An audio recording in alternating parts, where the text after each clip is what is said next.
Γιορτή του Αγίου Ιωάννου, το γενέθλιο του οποίου γιορτάζομαι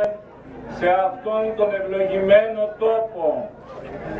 στον τόπο των αγώνων και της αντίστασης. Πραγματικά σε αυτόν εδώ τον ευλογημένο τόπο που οι παππούδες και οι άνθρωποι εδώ αντιστάθηκαν σε πολλά πράγματα και γεγονότα,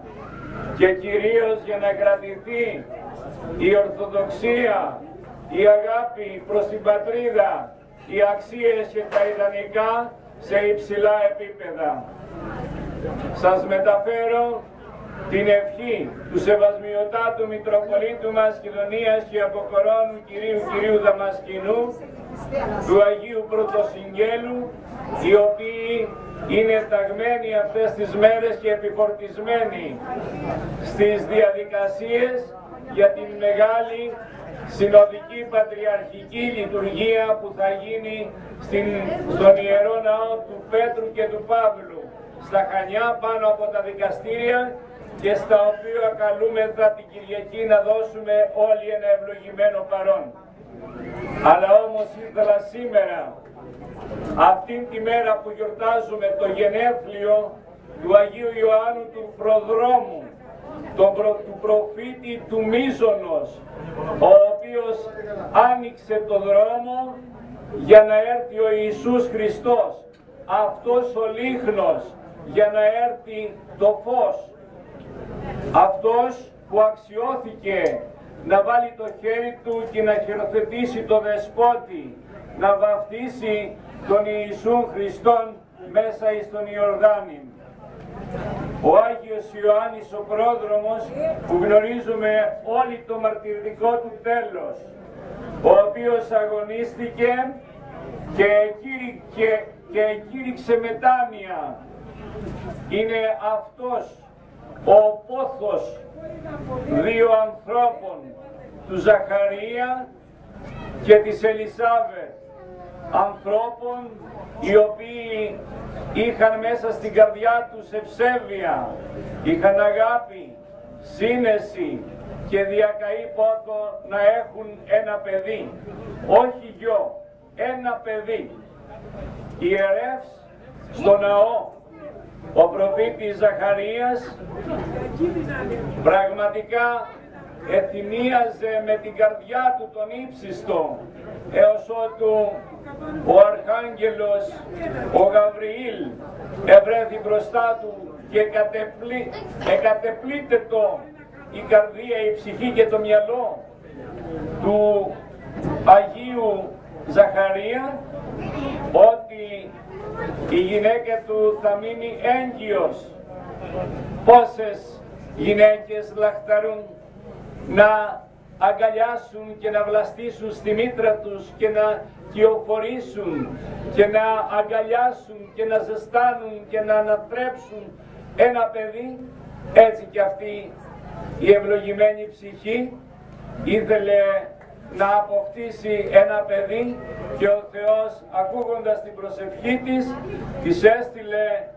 στα βαθιά της γερατιά, που τρεπόταν, λέει, να φέρει την κύηση, γιατί ήταν γυναίκα μεγάλης ηλικίας. Και όμως ο Αρχάγγελος εφανέρωσε και το όνομα, και αυτό που δεν πίστευε ο ίδιος ο Ζαχαρίας μέσα στο ναό πως είναι δυνατόν να συμβεί, και έχασε τη μιλιά του. Μετά, όταν ήρθε η κατάλληλη ώρα να δοθεί το όνομα στο παιδί, και ενώ το φυσικό ήταν να δοθεί το όνομα του πατέρα, τότε η μητέρα είπε το παιδί θα ονομαστεί Ιωάννης. Και όταν ρωτήθηκε ο πατέρας, και αυτός έγραψε σε ένα πύληνο κεραμίδι, έγραψε το όνομα Ιωάννης, και αμέσως ελήθηκε η αφωνία του, και το παιδί ήταν αυτό το οποίο θα έπαιζε ένα τόσο σημαντικό ρόλο στο να ανοίξει και να προετοιμαστεί ο λαός του Θεού, μετανοώντας και εξομολογούμενος τις αμαρτίες, να υποδεχθεί τον Υιόν του Θεού, αυτόν που δεν ήταν άξιος να λύσει τον ημάντα των υποδημάτων του. Και ο Άγιος Ιωάννης, όταν συναντήθηκαν η Παναγία με την Ελισάβετ, εσκύρτησε, λέει, το βρέφος εν την κοιλία της Ελισάβετ,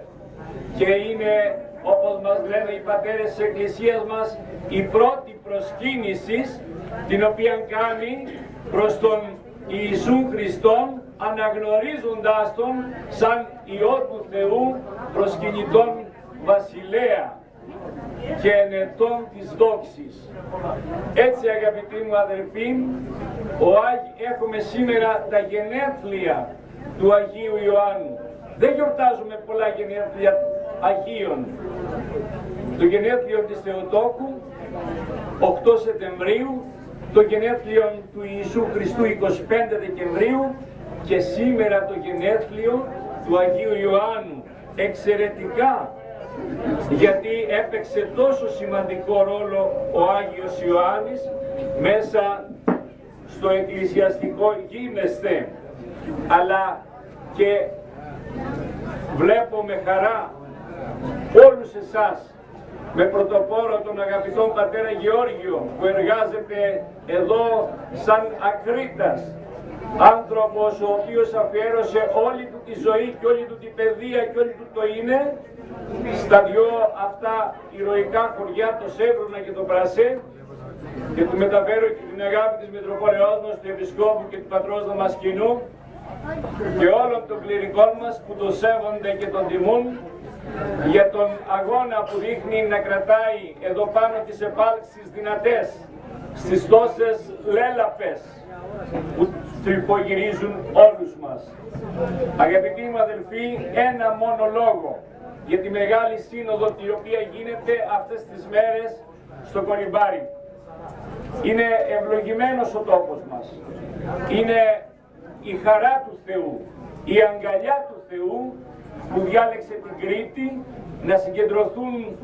πατέρες από τα μήκη και τα πλάτη της οικουμένης. Άνθρωποι οι οποίοι πίσω από αυτούς υπάρχουν αγώνες. Δεν είναι εύκολο πράγμα να έρχονται άνθρωποι από τα βάθη της Αφρικής που κάνουν ιεραποστολή, από τα βάθη της Ασίας, από την Ιαπωνία, από την Ουγκάντα, την Κένια, το Ζαΐρ, από την Αμερική, από την Αυστραλία, από την Ευρώπη που αντιμετωπίζουν πολλά προβλήματα και στα οποία πρέπει να δώσει λόγο η Εκκλησία σήμερα στο σύγχρονο κόσμο. Και αυτόν τον λόγο συγκεντρώθηκαν οι πατέρες, οι επίσκοποι, οι πατριάρχες, οι πρόεδροι των αυτοκεφάλων εκκλησιών για να ασχοληθούν με αυτά τα προβλήματα του κόσμου σε αυτόν τον 21ο αιώνα το δύσκολο. Και γι' αυτό δεν είναι μόνο το ότι ακούγονται τα Χανιά, ακούγεται η Κρήτη, αλλά το ότι αρχίζει μια πιο δραστήρια αντιμετώπιση των μεγάλων εκκλησιαστικών και κοινωνικών προβλημάτων που αντιμετωπίζουν οι άνθρωποι στον 21ο αιώνα. Έτσι λοιπόν, αγαπητοί μου αδερφοί, να αισθάνεστε ότι κατά κάποιο τρόπο ελήφθη η αφωνία της Εκκλησίας, όπως ελήφθηκε και του Αγίου Ζαχαρία η φωνή του Αγίου Ιωάννου, έτσι ελήφθηκε και ξεκινάει ένας νέος ορίζοντας εκκλησιαστικών αγώνων για το λαό του Θεού, το πονεμένο, που έχει ανάγκη μιας γλυκιάς άνοιξης και μιας εκκλησιαστικής καρποφορίας. Αγαπητοί μου αδελφοί, χαίρομαι γιατί μικρά παιδιά, άνθρωποι εδώ του τόπου, ήρθαν σήμερα να προσκυνήσουν τον Άγιο, να εκτελέσουν το τάξιμο, γιατί το τάξιμο είναι μέσα από ευαίσθητες ψυχές που λαχταρούν να υπάρχουν πράγματα τα οποία είναι για όλους μας δεδομένα και για μερικούς όμως είναι πόθος δυνατός, όπως ήταν και ο πόθος του Αγίου Ζαχαρία και της Αγίας Ελισάβετ. Ευχόμαστε ο Θεός να σας έχει καλά να είμαστε ανεζήτηκτοι κάθε χρόνο σε αυτόν εδώ τον τόπο και να κατεβοδώνει ο Θεός κατά το έλεος Του και την αγάπη Του τα παιδιά μας.